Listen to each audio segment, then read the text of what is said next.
So we can go on to the next slide. So I have no disclosures relevant to this paper. I'm a clinical consultant for Cypress Medical, and as you all know, next generation editor for Aesthetic Surgery Journal. There's no non-FDA approved uses in this presentation, but most importantly, I'm not a crypto or financial expert, and I'm not providing any financial advice in this presentation. This is really just an introduction to the topic and the field. Next slide. So basics, what is cryptocurrency? You can really get into the weeds on this one and do a lot of reading about it. But at its core, cryptocurrency is a set of different types of digital currencies that allow for peer-to-peer transactions using blockchain technology, which is kind of a security platform.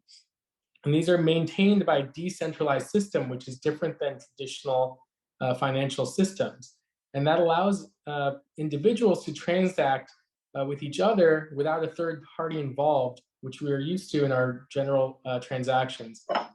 This is supposed to be a safe, largely transparent, and fast way to do this type of business. Next slide. There are a lot of different types of cryptocurrencies out there.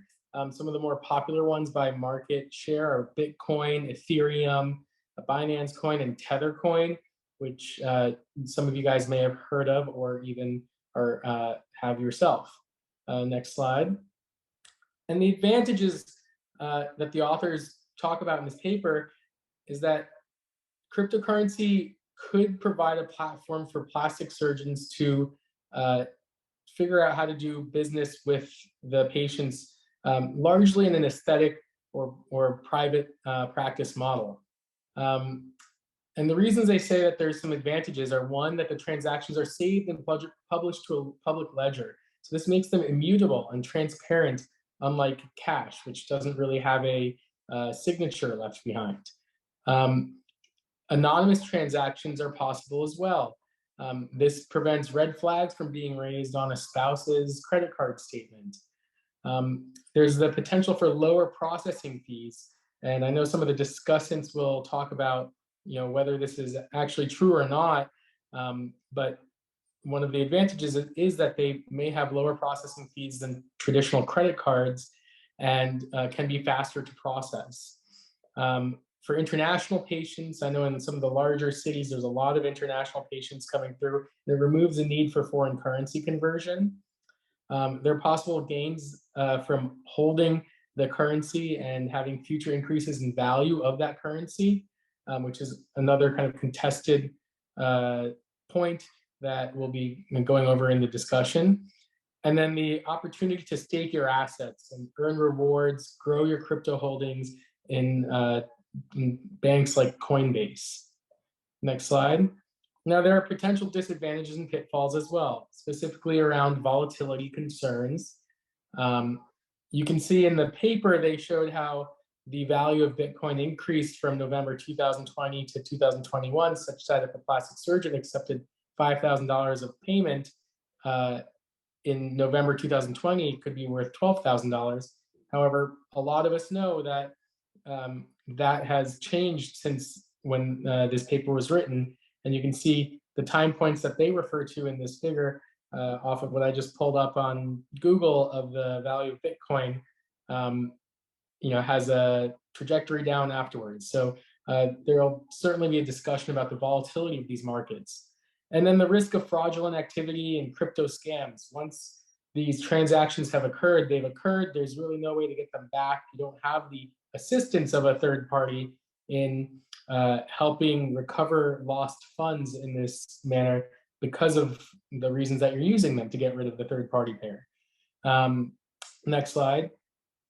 And so the authors list these pros and cons that we went over: lower transaction fees, anonymity, speed of exchange, no third party involvement, and a complex and secure algorithm. Whereas some of the downsides are the volatile nature of some of these cryptocurrencies. And some of the bigger, more popular cryptocurrencies may be more stable than the ones that are not as popular. There's scaling issues, the risk of theft and scamming, and it may not be universally accepted. And the paper kind of ends with how to really get started if you're a plastic surgeon that wants to accept cryptocurrency. First of all, you have to figure out how to hold the crypto. There's the idea of hot versus cold, where hot is kind of a digital wallet where you can keep these, versus cold, where you actually have it on a USB or a CD, and that can't be affected or tampered with by external nefarious acts. Transferring crypto, you need to find the ideal payment processor for your practice that works well. You need to vet their transaction fees, their payout frequency, supported countries, customer services, and security, and see how that matches with what you need based on your individual practice. Accepting cryptocurrency from patients. You can do it manually in a wallet-to-wallet transaction, or you can use processing tools like BitPay, Coinbase Commerce, and Now Payments, or PayPal. And interestingly, if you're a US user, PayPal is a potentially good option to use because people are used to it and know how to use it. And it might already be integrated with some of the platforms that you use to do your processing of your payment currently. And then thinking about tax implications. These are constantly changing with the IRS right now. So you need to check with your accountant regarding the most recent IRS regulations. And then you can use tax software programs to help track your earnings, such as Coin Tracker, Token Tax, or CryptoTrader.tax, as some of those that the authors do. So it's a great introduction to cryptocurrency. And we have a really wonderful discussion as well to push back on some of these points and challenge the authors. But I think overall, both the papers really importantly tell the reader, this is something that you should know, you should understand, and the decision to undergo cryptocurrency within your practice will be dependent on some of these variables, including your risk level, including your familiarity with these markets, and your ability to buffer yourself if something goes wrong. That's great. Thank you so much for that. Yeah, thanks for that excellent review, Akash. That's great. I see that we have Dr. Adamany who's on with us tonight. So I'd love to see if you have any thoughts or anything to kind of go further to what Dr. Chandawarkar said about your article. And I know that your article was published or accepted in May, and certainly the landscape for crypto and for Bitcoin has changed a little bit since then. So has that altered your view on this publication, or are you still going strong on future being part of the next wave of plastic surgery payments? Yes, so first, thank you so much for the opportunity to discuss this.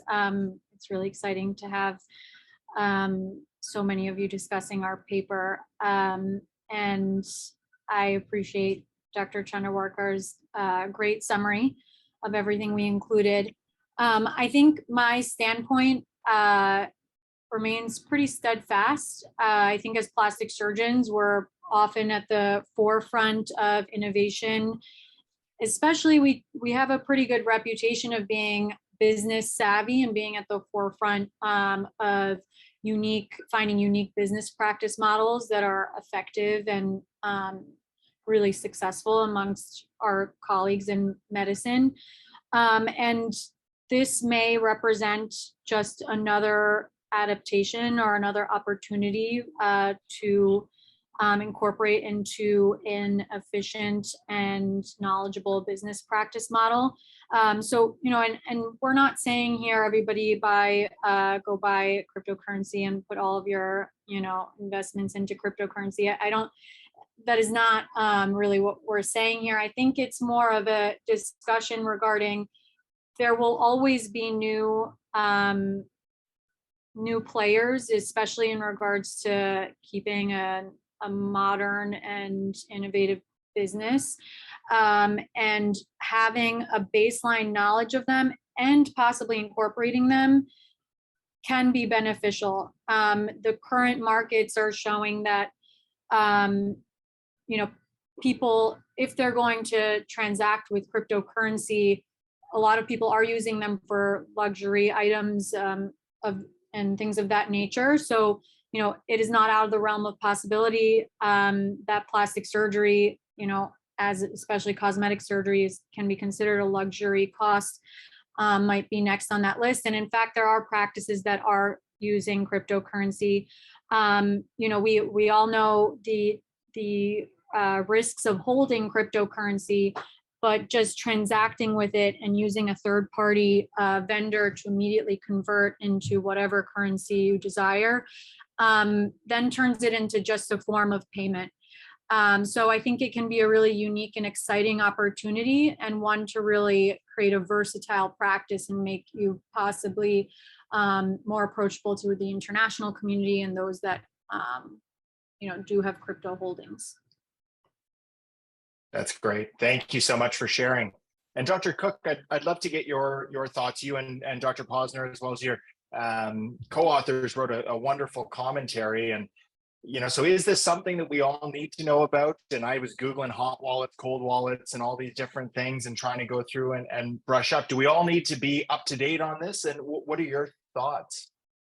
Well, first of all, I want to also say thank you for the opportunity to discuss our commentary. Dr. Pozner and I both have a good bit of enthusiasm for cryptocurrency as well. And we're also not crypto experts, but I think that we share Dr. Atamian's and Dr. Chandawarkar's enthusiasm for cryptocurrency as an up-and-coming player in transacting, especially for luxury goods. And I think that, you know, there's no doubt that it's relevant to the financial aspect of what we do as plastic surgeons.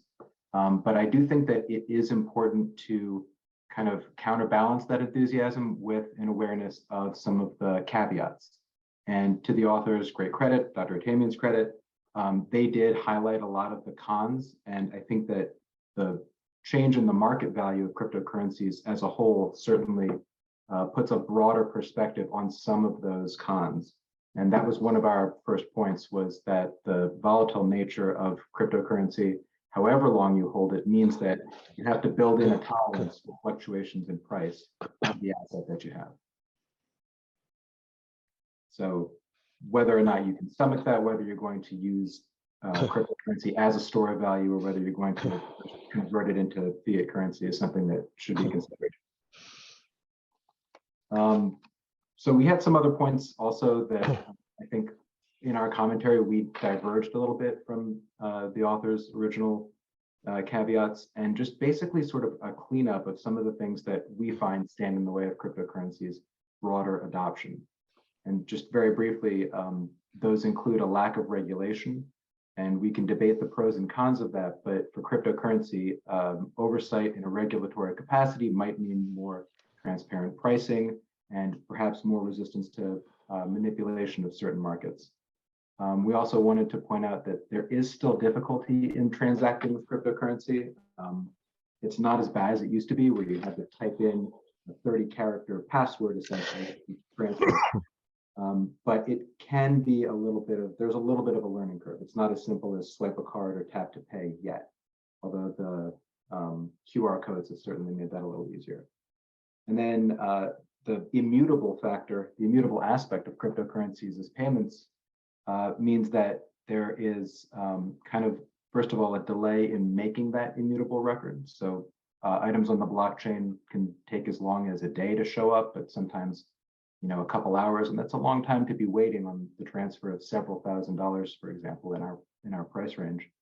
And then with the immutable nature on the blockchain, there's no chargebacks. There's no, oh, we sent it to the wrong person, let me recall that transaction. Once it's done, it's done. And those are, I think, you know, steps along this steep learning curve for a lot of people. That's great. Thank you so much. Dr. Pozner, do you have anything further that you'd like to add to what Dr. Sure. Cooke said? I mean, I think Jonathan elucidated this pretty well, but, you know, to me, this scares me a little bit. Like, you take some money in and you transfer it right away. You get Bitcoin in, you do a transaction, you put cash in your bank. I'm okay with that as long as it's less than a credit card fee. I'm totally fine with that. I think holding it is really volatile. I love investments in our field and things, but this is a little bit beyond my investment scope. I think just like the article was great until the market crashed. And now, those people, especially Dr. Riccio, who's on this article with us. I mean, he was a fellow at a resident at University of Miami when he wrote this with us, and he was a big investor in this. And some people who were big investors got killed. So I kind of like to have a little bit more inside advantage on my investments, and I do a lot of investments in my lane. I don't like going out of my lane. So I guess I'd say it again. You take it in, you transfer it. I have no problem with that, as long as the fees are less than I would take from a credit card. But I'll tell you a little story that maybe 15 years ago or so, I had the FBI show up in my office tracking some money because I operated on the son of a big drug lord. I didn't know it at the time, but they were there trying to find the funds and see where the funds came from. Like with this, there's no funds. I mean, you can get a USB with cash on it, and it's very hard to track fake names and things like that. So, I think, and also Jonathan and I were talking about this earlier today. It sounds like it's a great way to hide money from the IRS. Jonathan didn't want to say that, but it sounds like a great way to hide money. I caution anyone on the call: the IRS will find you out eventually, and you will have trouble with that. So it's probably not the best thing to do. They will catch you and they will put you in jail or do high fines. So probably not a good idea. You lose your medical license too. So I'll end with that. That's great. Thank you.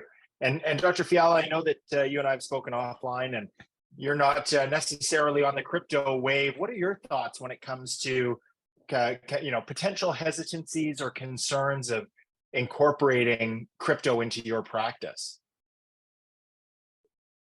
Oh, we just have you muted there. Yep. Okay. Yeah, I'm all muted now. So, all right. I am an MBA in addition to the plastic surgery thing. And I am much more conservative than the panelists are. Yes, I'm excited by innovations and all that sort of stuff, but they have to make financial sense from a risk point of view. And the volatility on cryptocurrencies is huge. So, I mean, volatility, if we just think of that from a financial perspective, that's your standard deviation of the price of the investment, okay? And things like Bitcoin and Ethereum can change 5 or 6% in a day, okay? And unless you're somebody who's paying sharp attention to this all day long as like a day trader type, this is not really something that most of us have the time or interest or skill to be in. So I would, as an investment point of view, I take exception with that point of the article. Now, something that hasn't yet been raised is the whole field of something called stable coins, which are cryptocurrencies that are staked to an actual asset. And the usual one that's used is the US dollar. So Tether is the classic example of this. So there may be some room for that, because if you transfer your crypto fees from Bitcoin to Tether, then basically it's like a digital version of a US dollar. And so your volatility thing goes away. Okay. So I wanted to mention that. Something that came up in the article was the whole staking thing, which is basically like making a loan to the exchange, like the Coinbase or what have you, and they basically will pay you some reward for that loan, and the amount of interest that you get, the reward basically is based on the risk. So although there are some coins that are usually the smaller ones, the so-called altcoins, that say, okay, stake some money with us and we'll pay you 8%, 10%. What you're not realizing is that those are riskier commodities. And we've certainly seen some consolidation of this market. There's been some Bitcoins that have just literally disappeared overnight. And Dr. Pozner brought that up in his critique. So I think that's something to pay close attention to. So if you're going to use this, I would say, okay, if you've got a huge international clientele and you want to use this as foreign exchange, okay, there may be some room for that in your practice. If you have a lot of shady characters who, are in the gray market, yeah, that's not the kind of practice I have. But maybe there's some room for Bitcoin there, or other cryptos there. but again, not something that most of us deal with. And the argument of hiding the expense of plastic surgery from your spouse, I think that's just generally a bad idea. I think, husbands and wives and girlfriends and boyfriends and whatever significant others should be pretty open and honest in their communication. I mean, that's what we always encourage in our practice. Certainly we don't want to hide surgery from their family. We want their support. We want want them to be open about it, especially if there's a complication or a prolonged recovery. So I don't really agree with that one either. So would I use crypto in my practice? So the long answer is, for me, no, I would not use crypto in my practice. And do I invest in it? No, because I think it's too volatile. And if I want an investment to go in that I want to put some money in a market that's just sliding sideways, like the current market has been, I would probably look more at options like covered calls, which is where you own a stock or a security, and then you put an option out there to sell it at a certain strike price. But we can talk about that as well. So yeah, I would have great caution about adopting crypto. Hey, Tom, can I comment on that? Yeah, please. Since we have some discussion. Now, I could see this as an investment strategy. If someone likes to invest in crypto and they follow the market closely, perhaps they take in a payment, and then if they think crypto is high, they may sell it and change it for cash. But if they think it's low, they may use it as an investment strategy and put that money away. So that's the only way I can see. Now, it's too risky. Oh, but for me. that's just like a total gamble there, Jason. Hey, listen, I'm not in for I agree completely. I've invested $0 in crypto, so I'm on your side with this. But I could see somebody who does gamble in this might want to use it as part of their investment strategy. It's certainly not mine. If it is going to be a part of your investment strategy, I should say it would be a very, very small part of your investment strategy, like 3%, 5%. And basically it's like mad money. Like don't invest in crypto unless you can afford to lose it completely. Right. Got it. It's funny. One of my really close buddies owns a jewelry store. He sells a lot of high-end watches. And he said that during this crypto phase where things were going crazy, he saw a lot of money come in from young people buying expensive watches that has since dried up, gone. High-end Rolexes, high-end Pateks, gone in the younger population. It's back to the old fogies like me. Actual real money, fiat. Real money, yeah. Yeah, not the magic internet money. So, and then the other thing I wanted to mention that's coming up is a number of governments around the world are looking at something called CBDCs, so central bank digital currency. And basically it is like a digital stablecoin that governments like Japan and China and Sweden and even the US are starting to look into. So as I was talking with Ryan about this offline, or online, I should say, once the countries have their own basically version of crypto, it doesn't take much imagination to think that a lot of the players are going to go away, and that then maybe things will make more sense when we have kind of a US dollar version of crypto. In terms of fees, I think the authors are right. If you've ever been to a bank recently to do a actual former bank wire transfer, the cost of a bank wire transfer is way, way higher than the cost of a crypto transaction fee. So I think that part is right. Today, when I looked this up, the transaction fee for a $10,000 Bitcoin transfer would be about $10. So super low. And the typical bank wire thing takes 3 to 4 days to go through, and that's between Canada and the US, for example. Now with the speed of most of the cryptos improving, it's down to, most people say, about 10 minutes to an hour. So significantly faster than traditional banks. But again, there's no FDIC, there's no insurance. If you've got a crypto account and somebody hacks it because it's an online thing, and your money's gone. There's no $100,000 of insurance on your deposit. It's like poof, it's gone.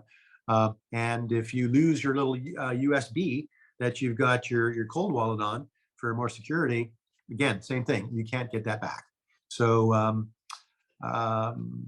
just be very, very careful if you do this. And Dr. Cooke, is this something that you're seeing? I mean, all of these things that we talk about, plastic surgery really are patient driven, right? We're marketing to try and bring in people, but are people really coming in boots on the ground wanting to pay in crypto, or is this a discussion kind of the future, or trying to stay with the wave so we don't fall too far behind it? I think that it's probably regional. I haven't personally experienced anybody asks, specifically if we take crypto, implying that that's an advantage or just out of curiosity. But I have friends in other states. One of my co-fellows from fellowship was one of the first practices in Georgia to accept cryptocurrencies. So I think that each region has to sort out what the competitive advantage would be, but we haven't been seeing it in Florida. So Dr. Cooke, what would be interesting to look at is with your former fellow there in Georgia is what percentage of total transactions are, cash and credit card and whatever, or financing, and what percentage are actually in crypto. If it's like El Salvador, which is kind of the cautionary tale of the acceptance of crypto, the percentage there, even though it's actually a legal currency, is less than 20% in crypto. And that's obviously a high number. Right.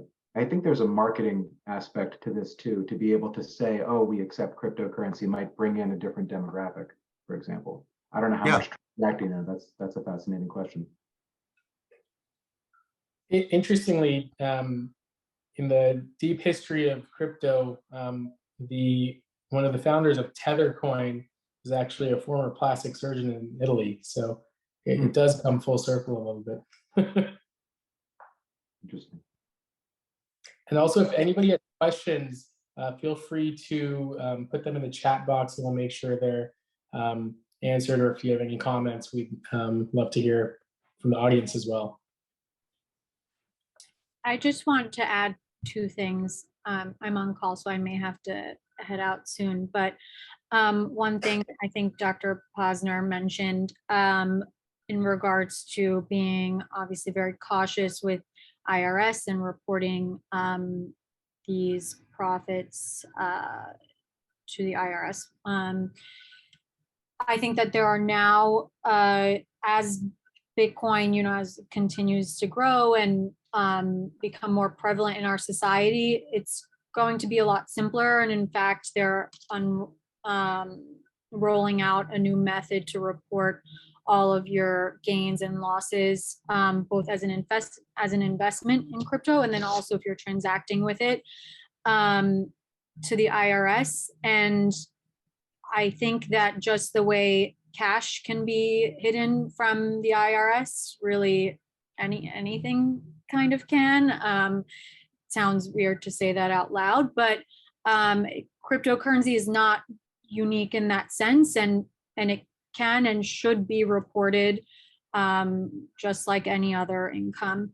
And the other thing that I just wanted to add is that, yes, agree. We mentioned it in our paper, the volatility is definitely still a factor in regards to crypto, but actually in the last 2 to 3 years, it's shown that its prices are kind of becoming a lot more correlated with stock prices and with the economy in general.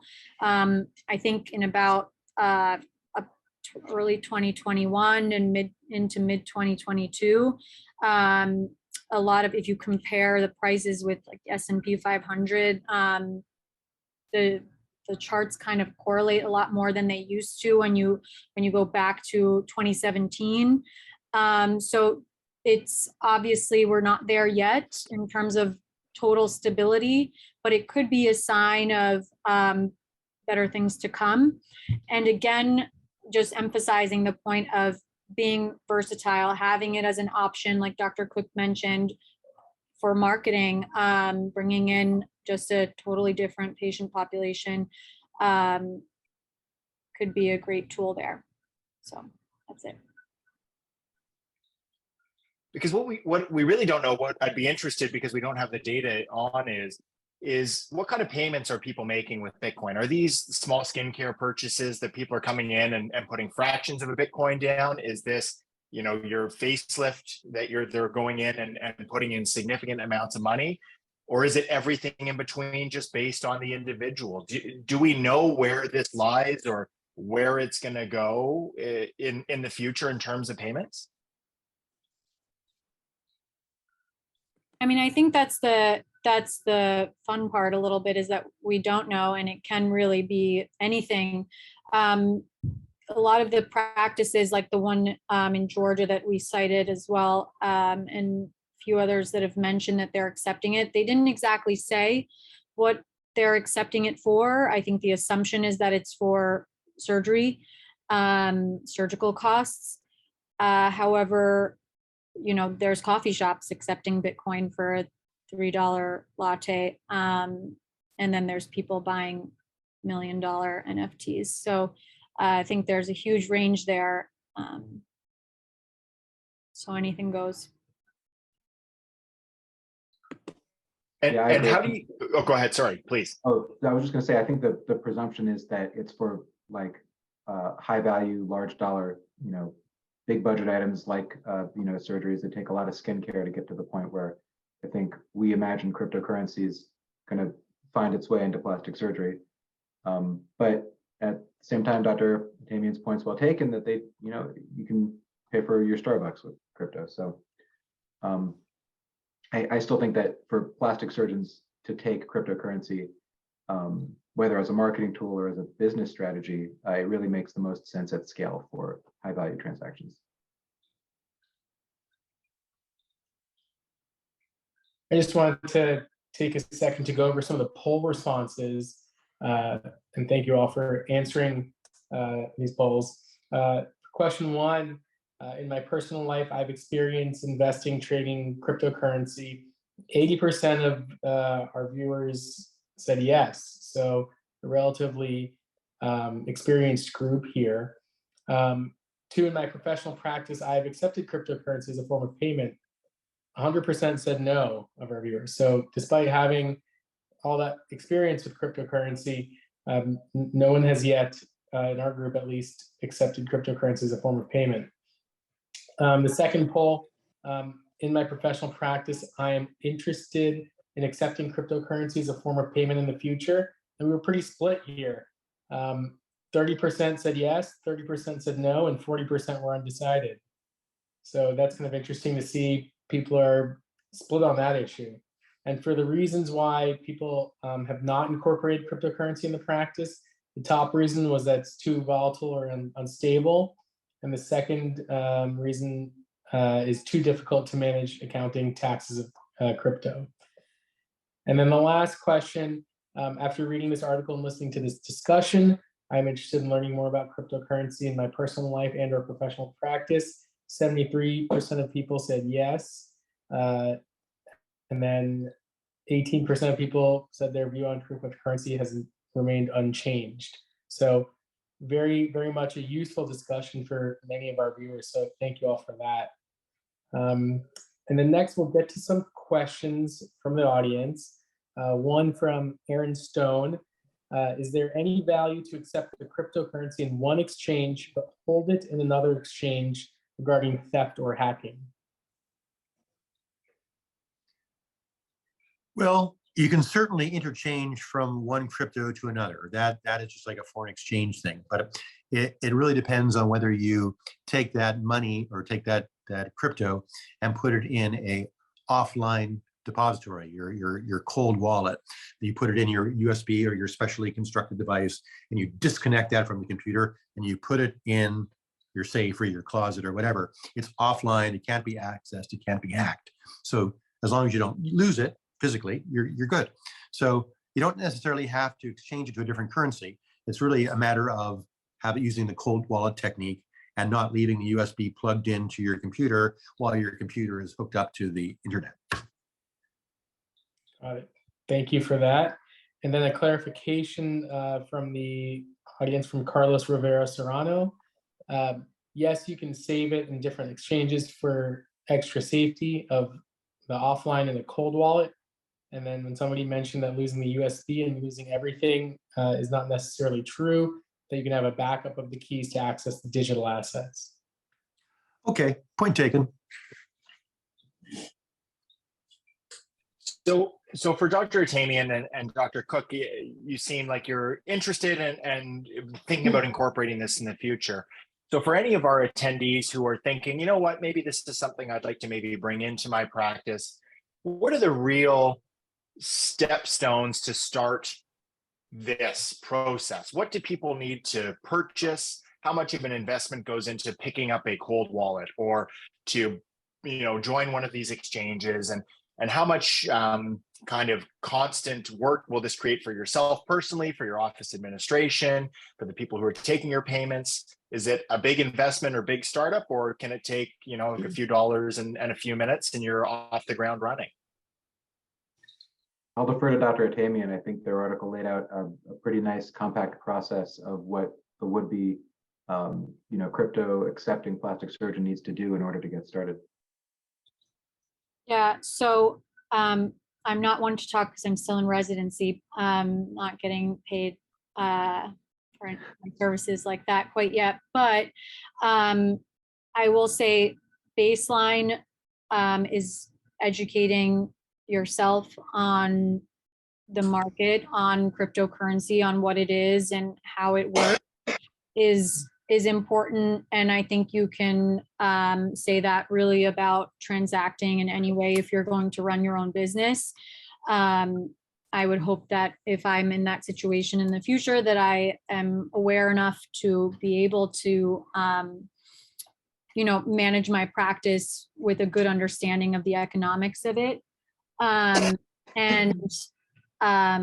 I just got distracted, but the other stepstones, I think, do not require a ton of investment. They're actually quite affordable. So these cold wallets that people mentioned, again, that's something that you choose your player. They range from $10 to hundreds. It just depends.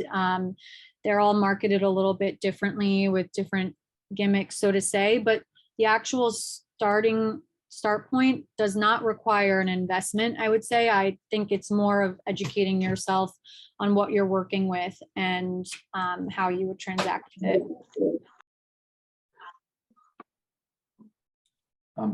To take that a step further and maybe to put it in even simpler terms, I think you should probably, if you're thinking of accepting cryptocurrency, it's the chief headache is going to probably be yours and your accountants. So find somebody who knows a whole lot about cryptocurrency if you don't already, and listen to them and learn from them, because it's going to need to be part of your vocabulary going forward. But to get started, really what you should do is go to one of the 3 different websites that Dr. Atamian listed in her paper. PayPal is probably the most easily accessible of them. Sign up and get a crypto address in a particular currency. You'll want to get that address in QR code format, and then you just have to be brave enough to convince whoever's paying to send you Bitcoin instead of actual dollars. There you go. That's fantastic advice. Well, listen, I think that I love this article. I love the commentary, reading them, because I really think it opened my eyes, and it's opening a lot of the ASJ readership's eyes to this concept, and whether or not we're bringing it into our practices personally, or just a little bit more aware of this phenomenon that's happening in the world and growing, and how it develops and how it becomes part of our society. We don't know what it's going to bring in the volatility, but I think that's part of the excitement. So even the awareness, I think, is a super important part. And I think that these articles are a super important part of that. And for those of you who turn into this journal club, I congratulate you and thank you for taking the time to educate yourself a little bit more on this. So with that, we're coming to the end of the hour. So I'd like to thank all of our authors and discussants, Dr. Atamian, Dr. Cooke, Dr. Pozner, Dr. Fiala, and Dr. Chandawarkar for taking the time, for all of you for taking the time to tune in and educate yourselves a little bit more about cryptocurrency. So thank you all for spending an evening with us, and we will be back with the next version of the ASJ Journal Club, which is going to be the Young Aesthetic Plastic Surgeon Journal Club, run by Dr. Mark Albert, and that will be in January of 2023, so in the new year. So thank you all, stay safe and healthy, and look forward to seeing you at our next session. Thanks, Ryan. Thank Appreciate you. it. Stay safe, everyone in Florida. Great Thank job. you. Thank you.